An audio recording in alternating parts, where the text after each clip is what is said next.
Hey guys, and this is part 4 of my making Hoth Terrain for Star Wars Legion.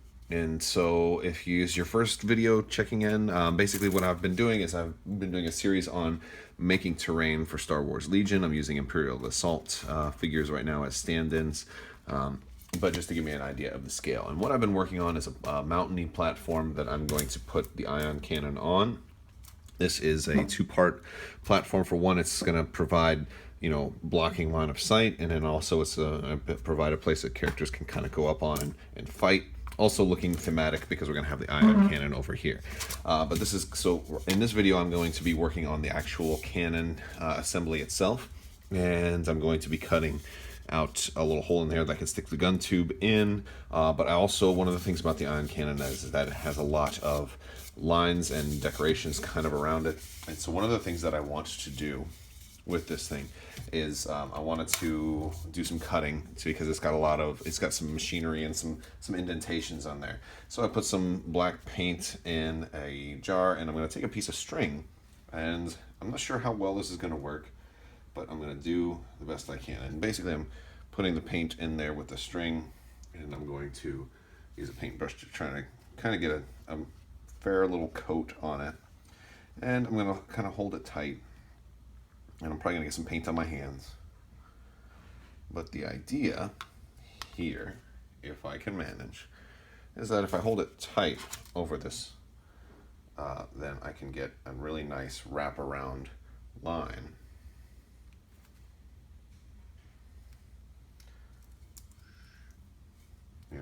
Just like that. And then I can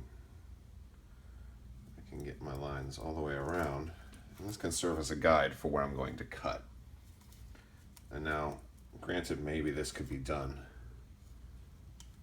with a ruler, but I wanted, I thought that would be a little bit easier to do. So now that I've got that, I'm going to let that dry for a minute, and then I'll start doing some cutting. While I'm waiting for the paint to dry on the just the outskirts of the ion cannon, I figured I would kind of make the gun emplacement.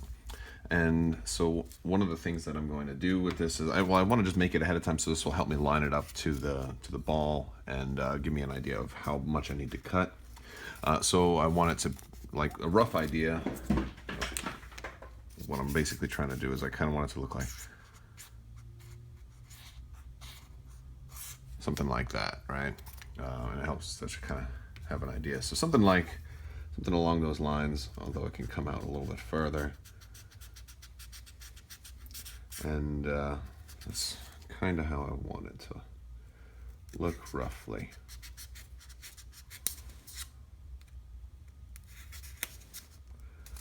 And I think we'll go to about right there. So I'm just going to start carving it out bit by bit. I'm getting a rough. You just have to be careful because the thinner you make the actual gun tube, the more delicate it's going to be. So I kind of want to make this tube a little on the thicker side. And this is the tougher point here. The tougher part, I should say, because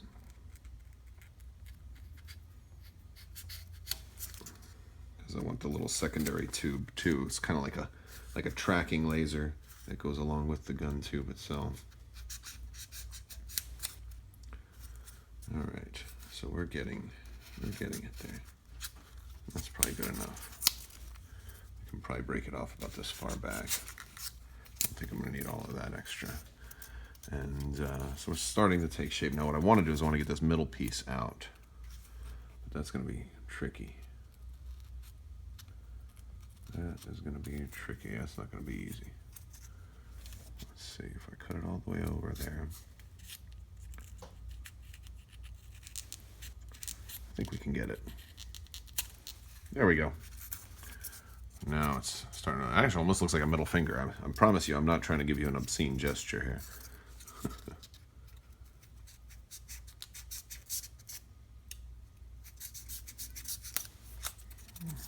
And that's basically how it's going to work. And then I'll try to trim it down a little bit. I'll probably add some lines in here so it's got some you know, some detailing. So when I put the, you know, the black coat on, I'll probably do like a dark black first and then a gray dry brush over, so the dark black will sink into some of the lines, and those are like wires and circuit panels and things like that. And so I'm just, now I've trimmed it out a little bit more, and now I'm just kind of cutting down the sides to make it a little bit more round, not quite so blocky.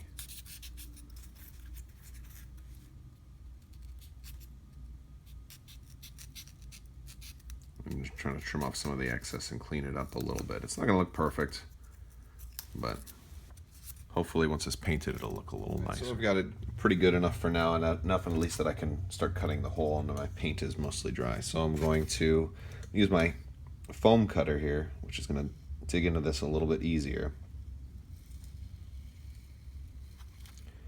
and try to cut like a cone shape out of this.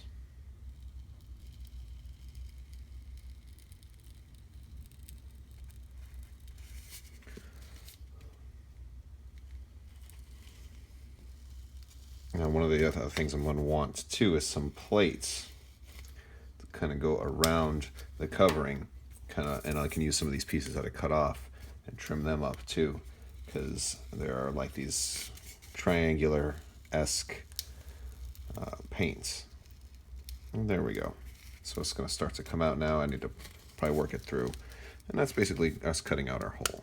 All right, so one of the things I'm able to do now is, now that I've got the hole, I can stick the gun tube in there. Now it's sticking out a little bit further than I would like, so I'll probably end up trimming it a little bit before I stick it in there, but I'm not going to stick it in yet because I'm going to want to paint this, and I don't want to paint something black on top of something that's supposed to be white.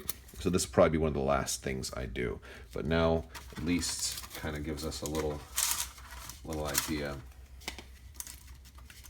of how our ion cannon might end up looking. So next thing I want to do with the ball of the turret is cut out some indentations for like instrumentation panels and things like that. And there's definitely, like, at least on one side in some of the diagrams, there's one that kind of goes all the way down to about the halfway point, and then on another side there's like a wider one that kind of goes just like just a quarter of the way down. So on this one, I can kind of just see, I can make real straight lines that way. So this is kind of working out pretty good. And then on this one, it's not as wide. Or I mean, sorry, it's wider, but it's not as long.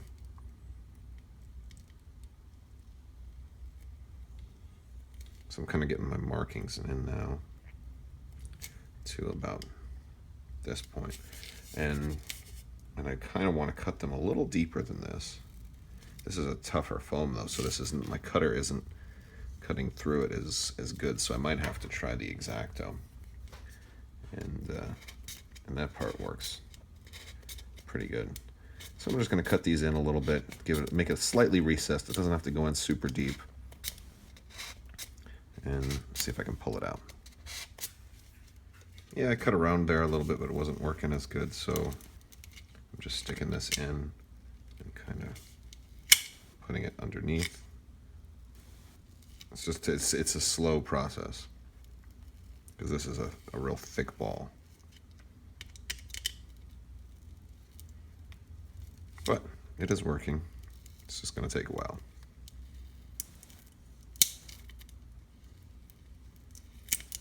There we go. So starting to come out, and I can file that out with the X-Acto. So I was able to carve it out with the cutter.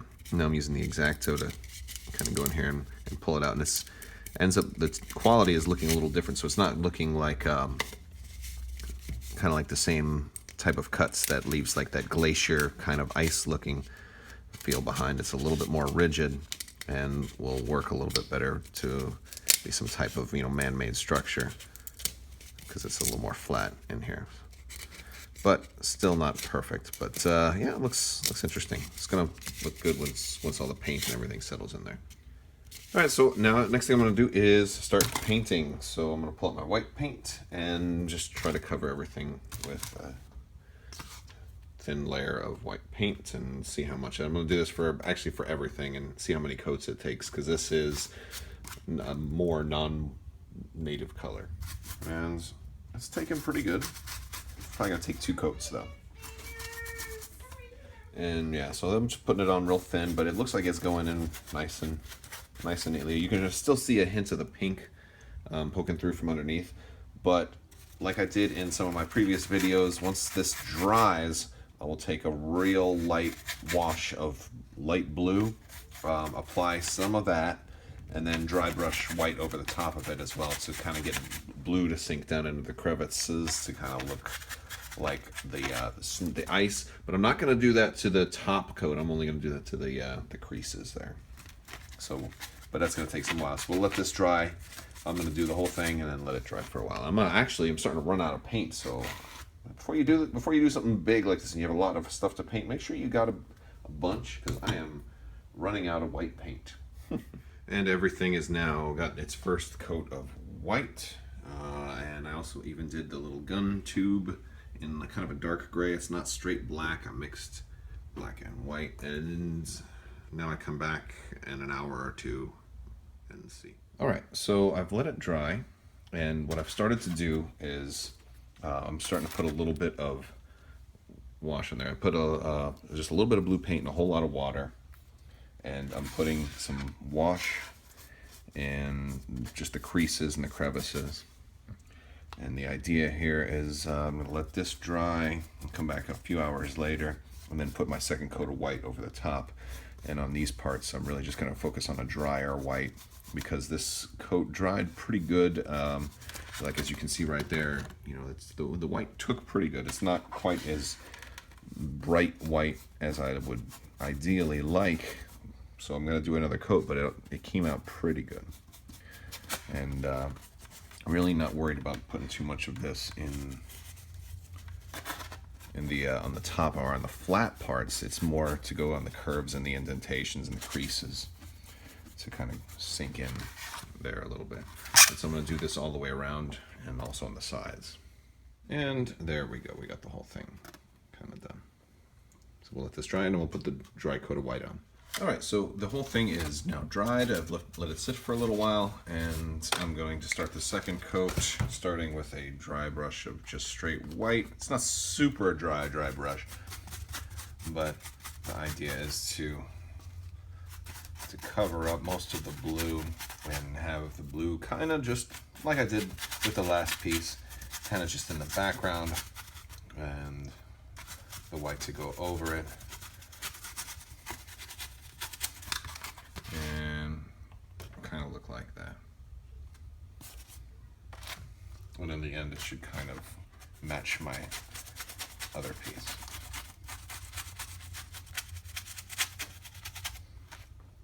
And we are basically done with the dry brush coat now.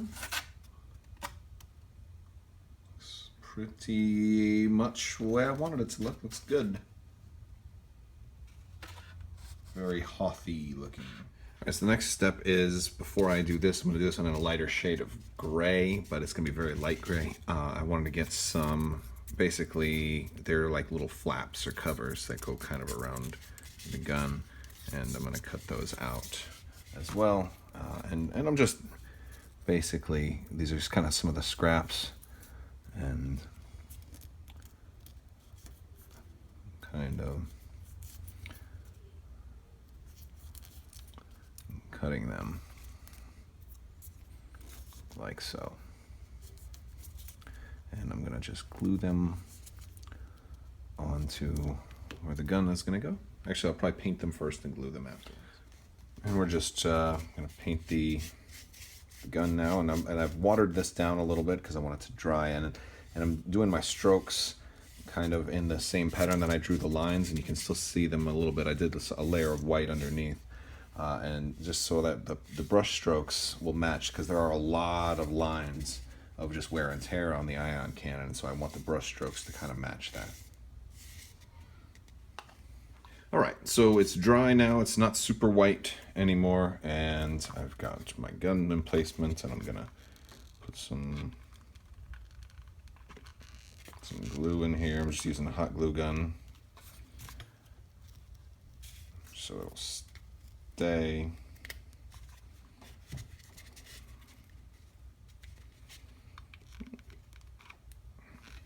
And I'm just trying to make sure it stays in there. And I've got basically these 3 pieces.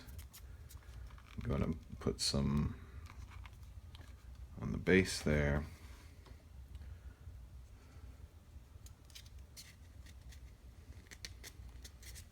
Ooh, ouch, burned my finger.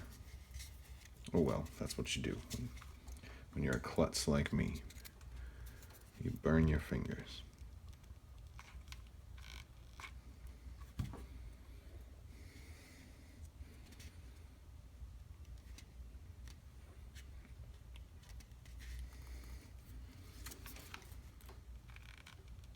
There we go.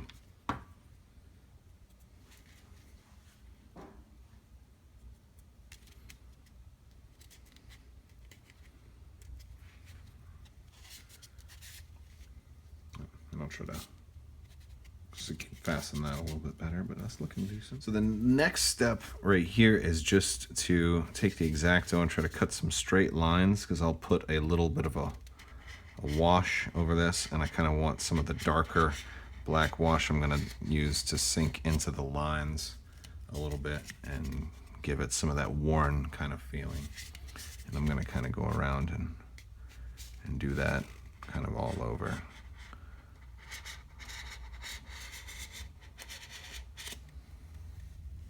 Alright, so I've made all my cuts, and now I'm just setting the wash in there, and it can get all over everything. I'm going to wipe it off when I'm done. But I made it nice and watery. I watered this down quite a bit. It's still a gray, it's not straight black, but I just want it to be wet enough to seep into everything. And then my gashes here, like the technical panels and stuff like that, I'm doing all this. I might take like a Sharpie later and something like that to add some circles and some stuff that I don't feel comfortable doing with a brush. Or I could even glue some other pieces in there, or some, yeah. All right, so this is mostly dried enough or so, and now I'm just going back over with a drier gray.